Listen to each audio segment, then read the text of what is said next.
Hello everyone, আসসালামু আলাইকুম। সবাই কেমন আছেন? আশা করি ভালো আছেন। আজকে ব্রয়লার মুরগির রান্নার রেসিপি নিয়ে আপনাদের সাথে চলে আসছি। তো চলেন কীভাবে কী করছি দেখাই।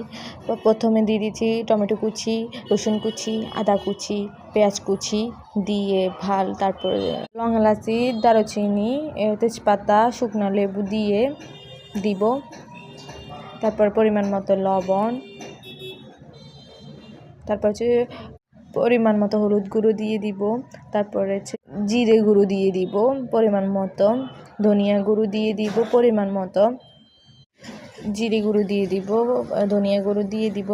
তারপর হচ্ছে তেল দিয়ে ভালো করে মেখে নিলাম। তো ভালো করে মেখে নেওয়ার পর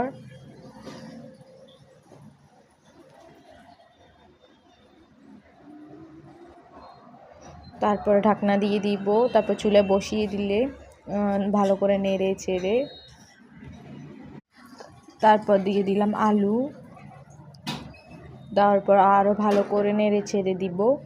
দেওয়ার পর ভালো করে আরেকটু কষিয়ে নিব নেড়ে চেড়ে। তারপর ঢাকনা দিয়ে দিব। তারপরে আবার পরিমাণ মতো পানি দিয়ে এটাকে নেড়ে ছেড়ে রান্না করে নিব। তো আজকের মতো এই পর্যন্ত শেষ। আসসালামু আলাইকুম। সবাই ভালো থাকবেন। আল্লাহ হাফেজ।